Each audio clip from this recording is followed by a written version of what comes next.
everyone, and welcome back to my channel. Today I'm going to show you how to do Paradise in Pink, which you can win in a raffle. If you purchase tickets to the Raw Artist showcase that I'm going to be in here in Raleigh, North Carolina, you'll be entered into a raffle to win this piece. And it will be shipped to you January 31st, which is the day after the showcase, for free. You do not have to pay for shipping and handling. I'm going to cover all of the fees. You just need to buy tickets. And if you don't want to purchase a ticket and would just like to donate some money to help me get to my goal of $450, that would be great too. If you let me know who you are, I can add you to the raffle that way as well. So let's get into it. For this piece, I used my bright aqua green, my turquoise blue, and my phthalo blue acrylics to tint the resin. For the white, as usual, I used my Cast and Craft pigment. Is very inexpensive. You can find it on Amazon. There will be a link in the description down below. For my glitters, as always, I use my Caribbean glitter from Wal-Mart, and I just love that glitter. Some dark blue glitter that came in like a pack of 4 colors, no name. It was got at Dollar General. This was also got at Dollar General, my iridescent glitter. I want to start using polyester glitters just because they look so much better in the resin, but they're a tad expensive, so that's something that's got to wait. I used my Wagner Inferno 300 heat gun. As you can tell, it's got resin on it, glitter on it, everywhere. It's covered.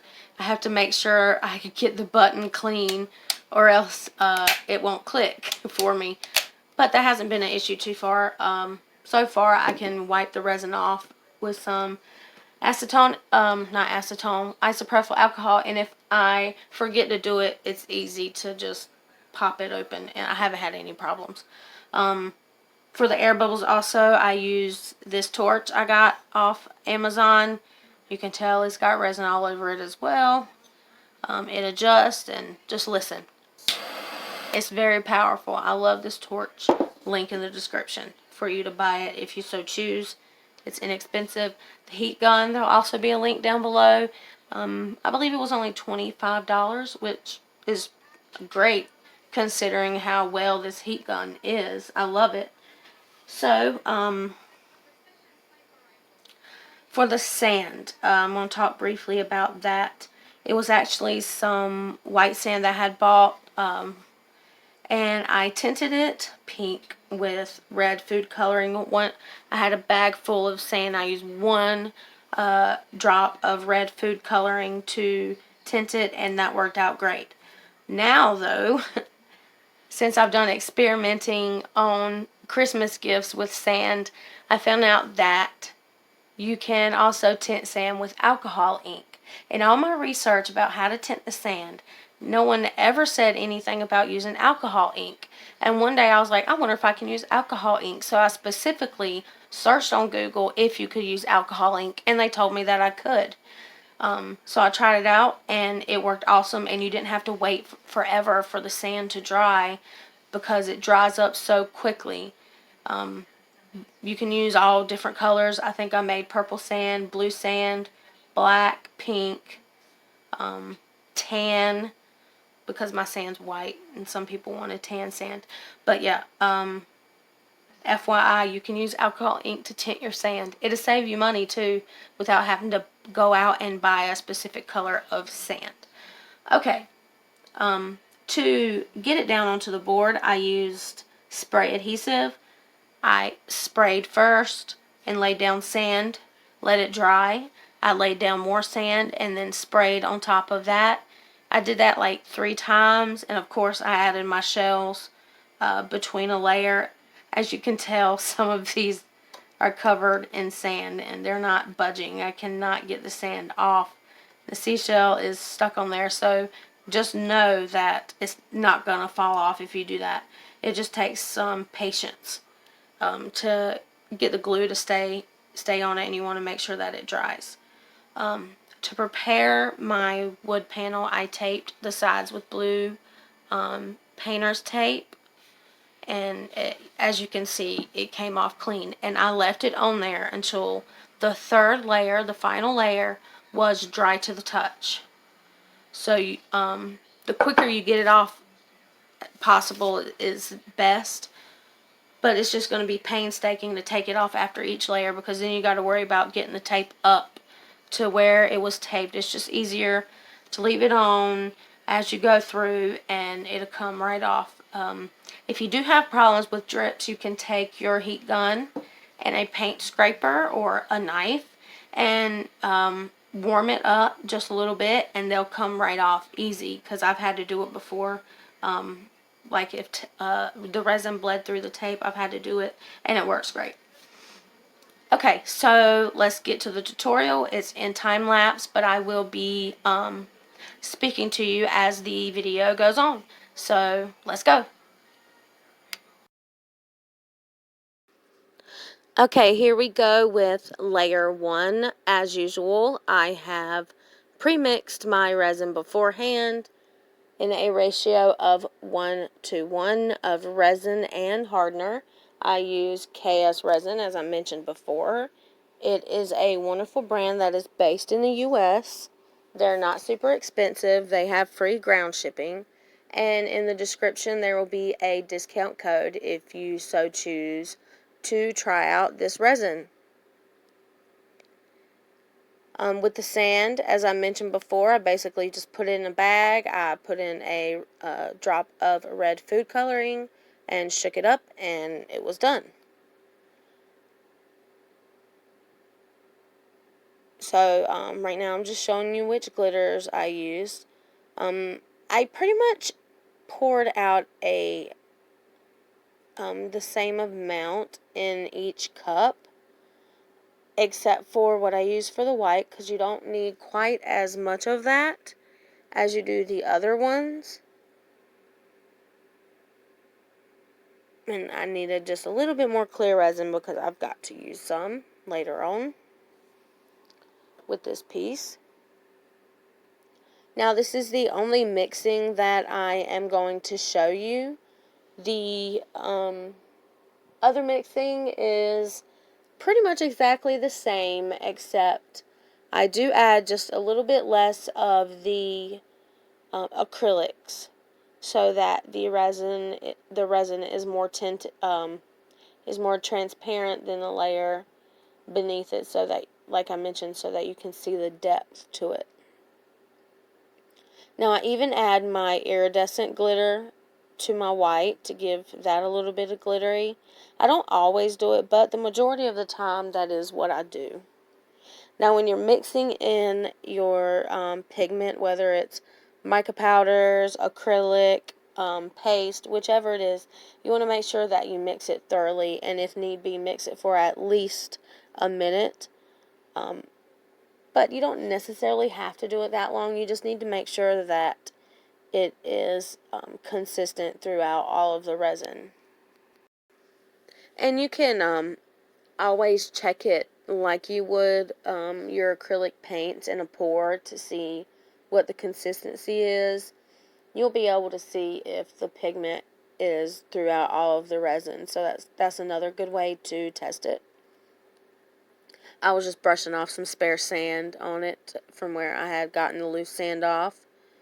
And you can see where I added the acrylic, and you can see that that's pretty much what I use for the guide to put down my pigmented resin, so that it matches where I want it to be.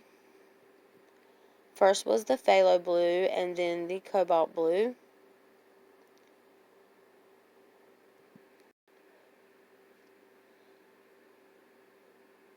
And I was just showing you the new colors that I had gotten over the weekend when I made this piece. Okay, so now I'm adding the bright aqua green.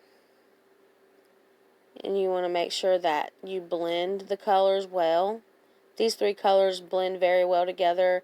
I love the way they look together. And as you can see, it kind of moves effortlessly from each color to the next. Now I'm adding the clear resin down at the bottom, about where I want the white to go, because the white's going to go just on top of it.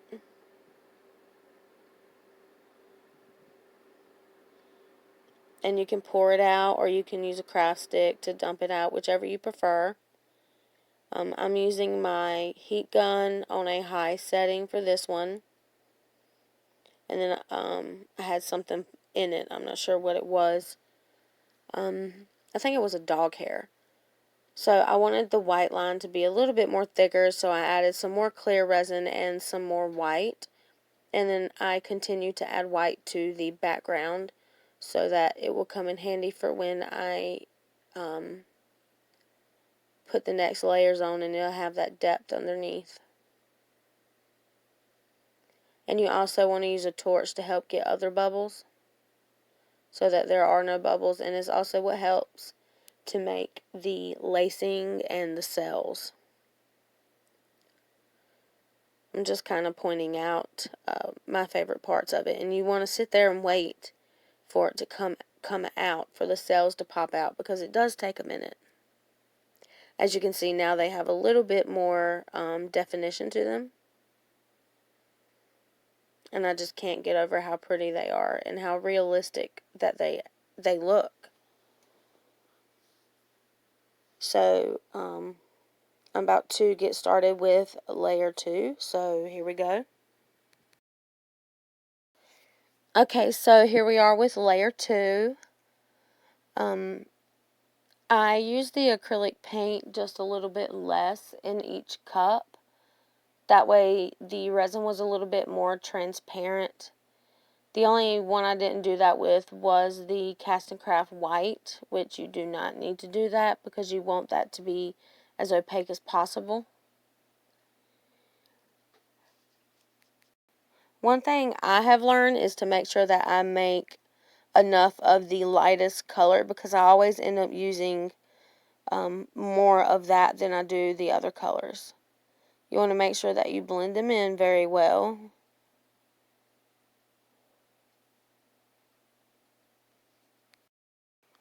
Yeah, you want the resin to look like it's flowing from each color very smoothly. And you want to make sure when you're doing the layer that you don't bring it down too far, because you have to add the clear and then you have to add the white. So you're going to be adding a little bit more of what goes down there. Right now I'm just using the clear resin to mark where I'm going to do my squiggly lines for the wave. And then I'm bringing in the bright aqua green to fill in the gaps. And then once again I pick up my clear and I lay that down. As it was explained to me by somebody, it helps make the white resin foam up and creates the lacing in the cells. I don't know if it's just that or just the pigment, but if you're having trouble and you're using pigment, try putting down clear first. So I'm using my heat gun to get rid of air bubbles, and then I come back in with the torch to get the rest of the larger bubbles.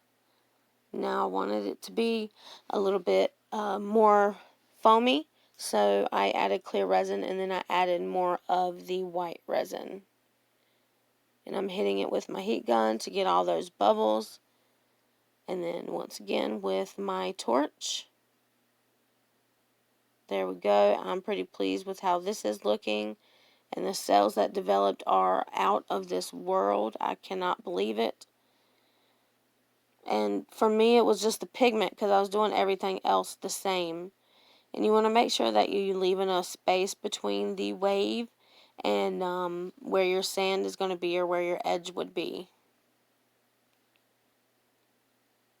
And I just love the way these look. I cannot get over it, how realistic the sand looks. For me, that's what really got me on it. So what I'm showing were some hexagons, and they were supposed to be for coasters, but they were 3.5 inches instead of 4.